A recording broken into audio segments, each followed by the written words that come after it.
नमस्कार, आप देख रहे हैं वन उत्तराखंड। मैं हूं आपके साथ ऋषभ पांडे। बुलेटिन की शुरुआत करेंगे इस वक्त के हेडलाइंस के साथ। नोटबंदी से जुड़ी 58 याचिकाओं पर सुप्रीम कोर्ट में सुनवाई। आर्थिक फैसला बताकर बदलने से किया इनकार। फैसले का मुख्यमंत्री धामी ने किया स्वागत। नोटबंदी के फैसले को बताया सही कदम।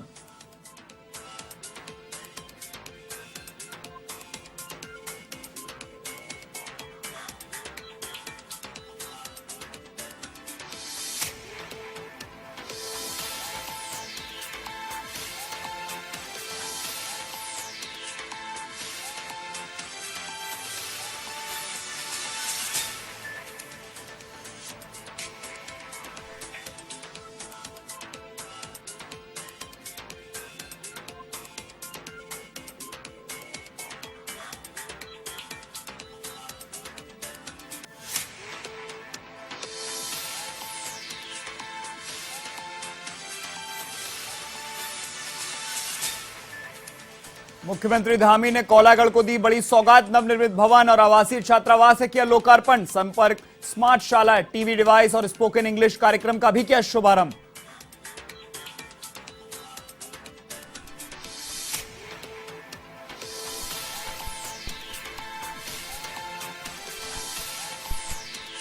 वित्त मंत्री प्रेमचंद अग्रवाल का पलटवार। कांग्रेस नेता जयेंद्र रामोला पर छवि धूमिल करने का लगाया आरोप। रामोला ने भूमि संबंधी मामले को लेकर मंत्री और बेटे पर साधा था निशाना।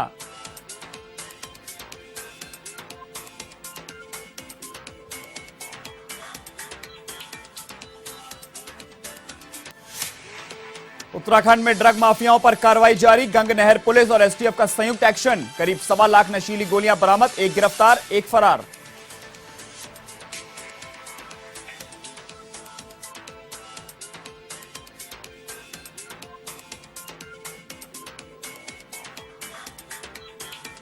सम्मेद शिखर जी को पर्यटन स्थल घोषित करने का मामला। मंगलौर में जैन समाज के लोगों ने किया विरोध प्रदर्शन। सरकार से की फैसले को वापस लेने की मांग।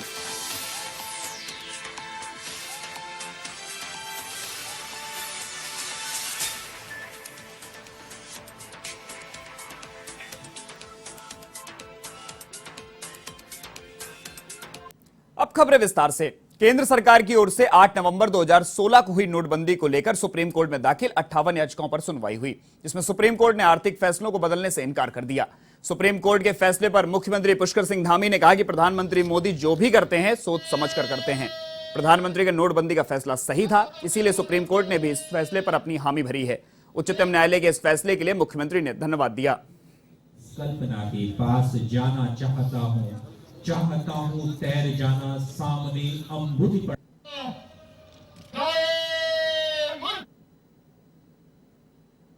जो फैसला दिया है निश्चित रूप से वो उस समय में जो माननीय प्रधानमंत्री जी ने, नरेंद्र मोदी जी ने जो फैसला लिया था उसको बिल्कुल सही ठहराया है कि देश के अंदर एक बड़ा बदलाव करने के लिए तमाम प्रकार की कालाबाजारी, काला धन, इस प्रकार की जो करेंसी थी, सुप्रीम कोर्ट ने भी माना है कि उस समय का फैसला ठीक था और बड़े बहुमत से उन्होंने उस समय के फैसले को सही करार दिया है। मैं माननीय प्रधानमंत्री जी का, क्योंकि उन्होंने एक सराहनीय जो निर्णय उस समय लिया था वो देश के हित में लिया था, आम जनता के, सामान्य जनता के, गरीबों के, मजदूरों के हित में लिया था। मैं प्रधानमंत्री जी का अभिनंदन करता हूँ। मुख्यमंत्री पुष्कर सिंह धामी ने रबाइका कोलागढ़ को बड़ी सौगात दी। मुख्यमंत्री धामी ने राजकीय बालिका इंटर कॉलेज कोलागढ़ के नवनिर्मित भवन और नेताजी सुभाष चंद्र बोस आवासीय छात्रावास का लोकार्पण किया। साथ ही रबाइका कोलागढ़ में संपर्क स्मार्ट शाला, टीवी डिवाइस और स्पोकन इंग्लिश कार्यक्रम का भी शुभारंभ किया।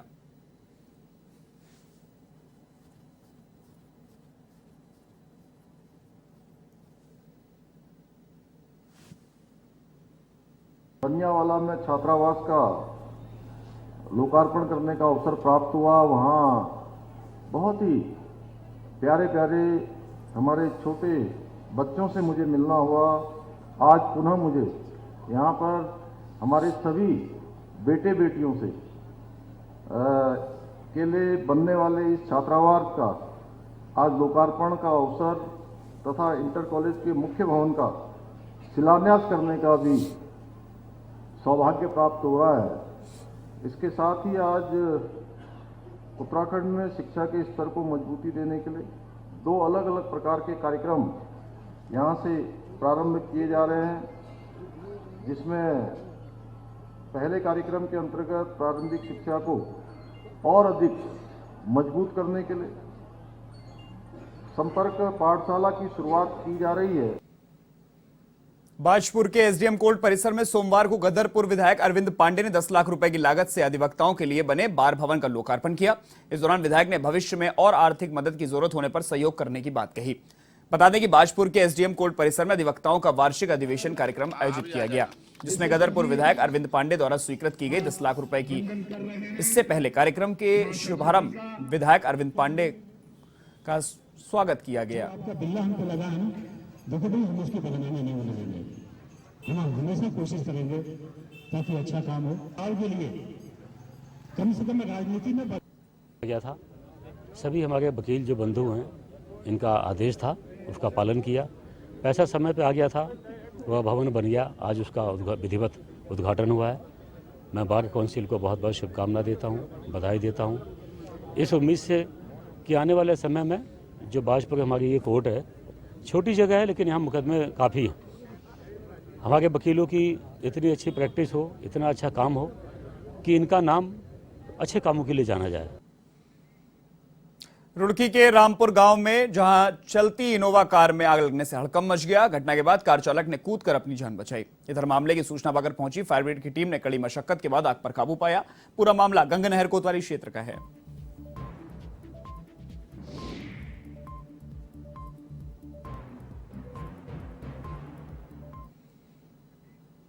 अब खबर ऋषिकेश से है, जहां पर पुलिस ने अवैध शराब कारोबार के खिलाफ अभियान चलाया। ऐसे में कोतवाली पुलिस ने कच्ची शराब बनाने वाले तस्कर गुरुदेव सिंह को गिरफ्तार किया। साथ ही 60 लीटर कच्ची शराब और शराब बनाने के उपकरण जब्त किए गए। इस दौरान चौकी प्रभारी जगत सिंह कोतवाल खुशीराम पांडे ने जंगल में शराब कारोबार के खिलाफ पूरी कार्रवाई को अंजाम दिया।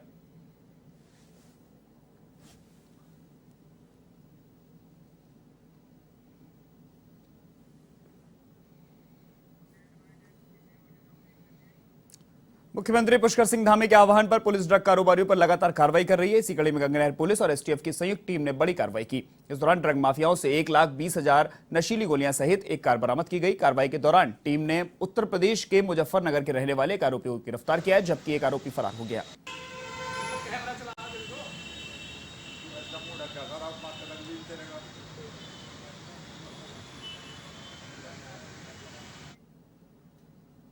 पूरे देश में प्रदूषण की वजह से लोगों के रोजमर्रा जीवन प्रभावित हो रहा है। यही वजह है कि केंद्र सरकार और प्रदेश सरकारों ने इसको लेकर अब तेजी से कवायद शुरू कर दी है। हवा और पानी के अलावा ध्वनि प्रदूषण भी स्वास्थ्य के लिए बेहद जोखिम बनता जा रहा है। ध्वनि प्रदूषण की वजह से बहुत से लोगों को व्यवहार भी बदलता जा रहा है। खासतौर से बीमार व्यक्तियों, बुजुर्ग और गर्भवती महिलाओं के लिए प्रदूषण की समस्या काफी गंभीर है। इसी बीच उत्तराखंड के सबसे बड़े दून हॉस्पिटल के बाहर ध्वनि प्रदूषण का स्तर बेहद चिंताजनक है। भीड़भाड़ वाले दून चौक पर हर समय वाहनों की आवाजाही रहती है। इसको लेकर चिकित्सक डॉक्टर नितिन का कहना है कि ध्वनि प्रदूषण की वजह से कम उम्र में लोग बीमारियों से ग्रस्त हो रहे हैं और उनके सुनने की क्षमता भी प्रभावित हो रही है। इसी बीच एसपी ट्रैफिक अक्षय कोंडे ने नए साल में दून को वाहनों से होने वाले पॉल्यूशन को कम करने के लिए कई स्तरों पर काम करने का फैसला किया है।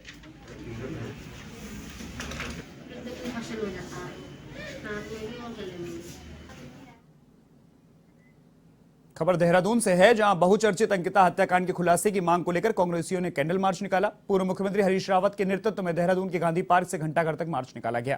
कांग्रेसियों का कहना है कि अंकिता हत्याकांड के 4 महीने बीत जाने के बावजूद दोषी वीआईपी के नाम पर खुलासा नहीं करने के चलते लोगों में भारी आक्रोश व्याप्त है। पूर्व मुख्यमंत्री हरीश रावत ने कानून व्यवस्था को लेकर भाजपा सरकार पर निशाना साधा।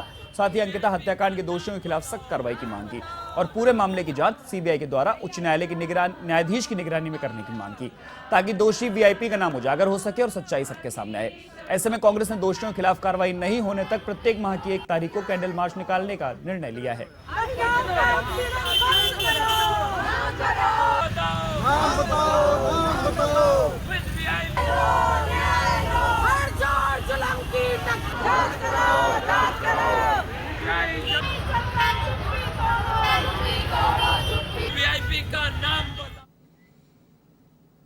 राहुल गांधी की भारत जोड़ो यात्रा को कांग्रेस नेता सूर्यकांत धमसाना ने ऐतिहासिक बताया है। कोटद्वार में मीडिया से रूबरू होकर सूर्यकांत धमसाना ने कहा कि हाल के लोकसभा और विधानसभा के उपचुनाव के नतीजों के साथ ही हिमाचल के विधानसभा चुनावों के नतीजे ने साबित कर दिया है कि भाजपा पर जनता का विश्वास अब नहीं रहा। कांग्रेस नेता सूर्यकांत धमसाना ने कहा कि राहुल गांधी की भारत जोड़ो यात्रा को पूरे देश में अपार समर्थन मिल रहा है।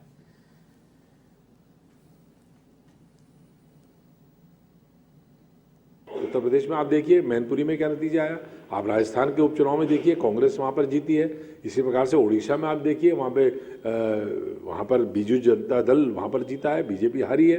तो भारतीय जनता पार्टी केवल गुजरात में जीत करके अगर इतरा रही है तो उनको समझना चाहिए कि पैन इंडिया पूरे देश के अंदर जो इस समय हालात हैं वो उनके खिलाफ हैं, लोगों ने उनके खिलाफ मतदान। कुछ दिन पहले हरिद्वार से कांग्रेस नेता जयेंद्र रमोला ने कांग्रेस कार्यालय में प्रेस वार्ता कर उत्तराखंड सरकार के वित्त मंत्री प्रेमचंद अग्रवाल और उनके पुत्र पर कर चोरी का आरोप लगाया था, जिसको लेकर कैबिनेट मंत्री प्रेमचंद अग्रवाल मुखर होते हुए दिखाई दे रहे हैं। मंत्री प्रेमचंद अग्रवाल ने रमोला पर कानूनी कार्रवाई की बात कही है। उन्होंने कहा कि रमोला ने उनकी छवि को धूमिल किया है और उनके खिलाफ साजिश रची है। आपको बता दें कि रमोला ने हाल में ही कैबिनेट मंत्री अग्रवाल के बेटे के विरुद्ध भूमि संबंधी मामले को लेकर मोर्चा खोला था। इधर जयंत रमोला का बचाव करते हुए कांग्रेस पार्टी के प्रदेश प्रवक्ता शिवपाल सिंह बिष्ट ने कहा कि जयंत रमोला ने सारे तथ्यों के साथ यह बात मीडिया के सामने उजागर की थी। इससे पूरी भारतीय जनता पार्टी बौखला गई है।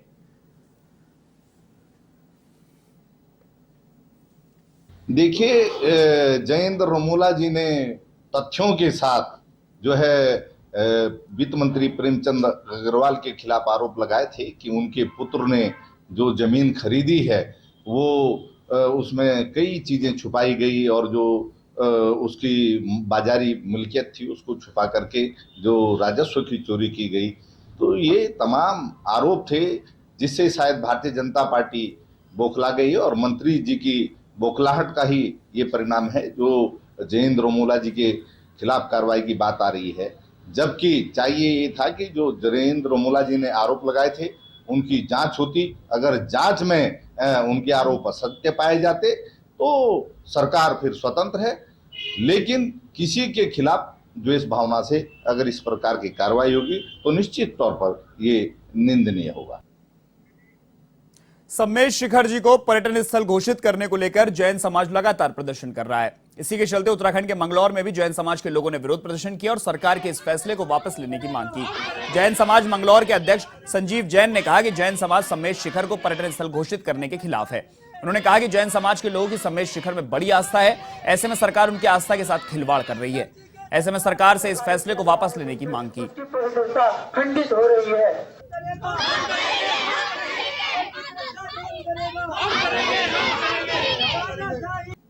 देखिए, सम्मेश शिखर जी एक हमारा पवित्र स्थान है जिसमें जैनों की मेन आस्था है और मेन वो हमारा क्षेत्र है। उधर पर्यटन स्थान बना रहे हैं वो बिल्कुल गलत है।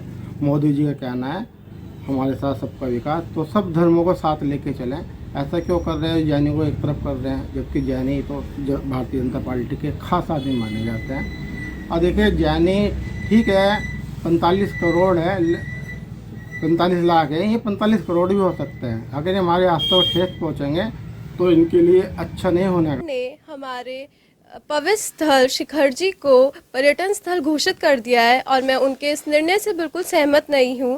जैसे पर्यटन स्थल घोषित करने के बाद वहां पर मांस मदिरा का सेवन होगा, वहां पर लोग आएंगे पिकनिक मनाने की तरह से आएंगे, किसी के अंदर कोई भावना नहीं रहेगी। आज जहां पर भजन चलने चाहिए वहां पर गाने चल रहे हैं, जहां पर नृत्य होना चाहिए लोग वहां पर डांस कर रहे हैं। क्या ये सही? स्वागत है। फुटबॉल की दीवानगी में लोहाघाट का एक नाबालिग छात्र खेल की बारीकियां सीखने घर से भागकर हजारों किलोमीटर दूर कोलकाता जा पहुंचा। परिजनों की तहरीर के बाद चंपावत पुलिस ने त्वरित कार्रवाई कर गुमशुदा नाबालिग छात्र को 5 दिन के बाद कोलकाता से सकुशल बरामद कर परिजनों को सुपुर्द कर दिया। चंपावत के एसपी देवेंद्र पींचा के निर्देश पर गुमशुदाओं की तलाश के लिए चलाए गए अभियान के तहत बच्चे के घर वापसी हुई है। बता दें कि लोहाघाट क्षेत्र से नाबालिग छात्र लापता हो गया था।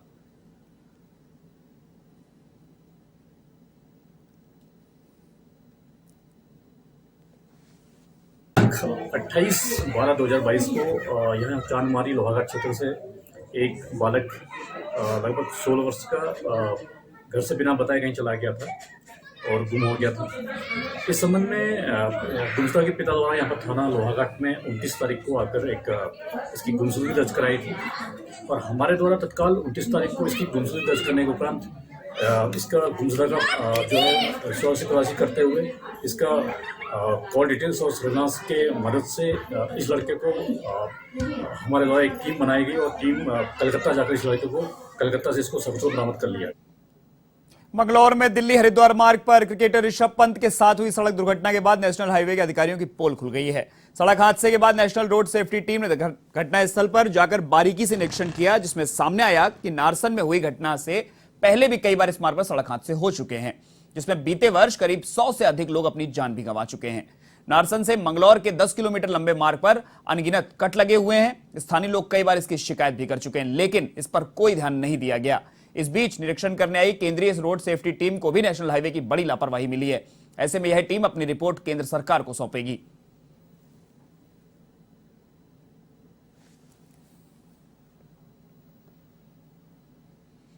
साल से यहाँ लगातार 8 दिन में 2-3 एक्सीडेंट हो जा और 100-150 आदमी तो यहाँ लोकल के मर चुके हैं, और जो बाहर के बेचारे मोटरसाइकिल पर हुआ उनका पता नहीं चलता, वे आगे जाकर मर रहे जी रहे, लेकिन आए दिन रोज एक्सीडेंट होते हैं यहाँ पर। डेली का डेली कोई ना कोई एक्सीडेंट हुआ। अभी ऋषभ पंत जी का हुआ, वो तो भाई स्टार खिलाड़ी, तो इसलिए आप भी यहाँ आगे और जो हाईवे वालों ने भी ध्यान दिया।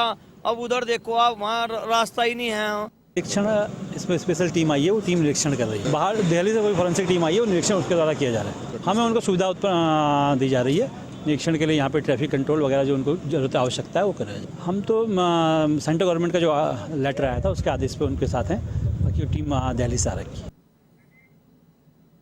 हल्द्वानी के सुल्तान नगरी छकाता रेंज में दुर्लभ वृक्ष प्रजाति संरक्षण केंद्र और कैक्टी कन्वर्जेशन सेंटर की कोई सुध नहीं ले रहा है। हाईवे सटे इस सेंटर की ओर से प्रशासन ने आंखें मूंद ली हैं। वहीं महज एक कर्मचारी सीमित संसाधनों से अपनी जिम्मेदारी का पालन कर रहा है। बता दें कि इन 2 पार्कों में से एक पार्क में दुर्लभ प्रजाति के वृक्ष संरक्षित किए गए हैं, जो अब धीरे धीरे लुप्त होते जा रहे हैं, जबकि दूसरे पार्क में कैक्टस की 7 किस्मों को रखा गया है। उधर इस मामले में डीएफओ बाबूलाल का कहना है कि इन दोनों ही केंद्रों को संवारने के लिए संबंधित अधिकारियों को आदेश दिए जा चुके हैं। जल्द इनका जीर्णोद्धार कार्य शुरू कर दिया जाएगा।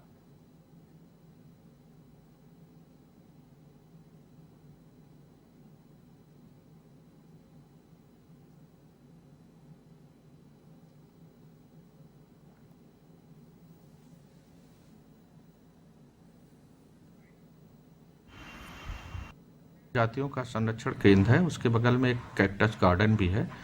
तो मेरे द्वारा स्वयं वन संरक्षक महोदय के साथ उसका निरीक्षण किया गया है, और निरीक्षण के उपरांत जो है संबंधित वन क्षेत्राधिकारी को निर्देश दिए गए थे कि उसे जो चारों तरफ से प्रोटेक्ट किया गया है, कहीं कहीं पर तार टूटा हुआ था, उसको ठीक कर दिया जाए। उसके हर स्पीसीज़ के बोर्ड्स लगे हुए हैं, तो वो काफ़ी पुराने हो गए हैं, तो उनको उनका जो मिट गया है नाम प्रजाति नेम, उसको। अल्मोड़ा के सल्ट से खदेरा गांव तक सड़क न पहुंचने के मामले को लेकर ग्रामीणों में आक्रोश व्याप्त है। ग्रामीणों का इस पर कहना है कि कई वर्षों से इस सड़क की मांग को लेकर आंदोलन किए जा चुके हैं, लेकिन अब तक कोई सुनवाई नहीं हुई। इस दौरान सड़क की मांग को लेकर क्षेत्रीय महिलाओं ने चक्का जाम किया था। वहीं इसके अलावा 53 दिन धरना प्रदर्शन तक किया गया था। ग्रामीणों का कहना है कि सड़क न होने की वजह से ग्रामीणों को काफी परेशानी का सामना करना पड़ रहा है। ऐसे में ग्रामीणों ने तहसील मुख्यालय पर प्रदर्शन कर जिला अधिकारी को ज्ञापन सौंपा।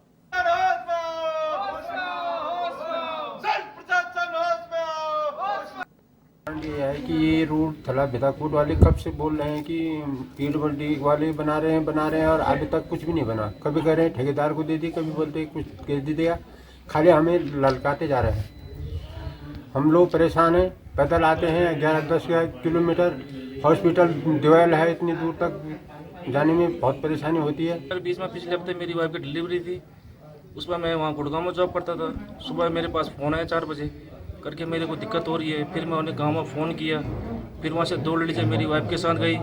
फिर मैंने एम्बुलेंस को फ़ोन किया, एम्बुलेंस में नहीं पहुँच पाई। फिर मैंने अपनी प्राइवेट गाड़ी कॉल करके मैंने वहाँ भेजी। हमारे यहाँ परेशानी है कि रोड की परेशानी है। ऐसा है कि हमें 8 किलोमीटर पैदल चढ़ाई में लाना पड़ता है, और हमारे गाँव में मतलब ऐसा है एक दूसरे के वो करने के लिए तैयार नहीं होते। तो हम अगर जब हमारे यहाँ रोड नहीं है तो हम किसी से ये लाएंगे। बुलेटिन में फिलहाल के लिए इतना ही। देश और दुनिया की तमाम खबरों के लिए आप देखते रहिए वन टीवी। नमस्कार।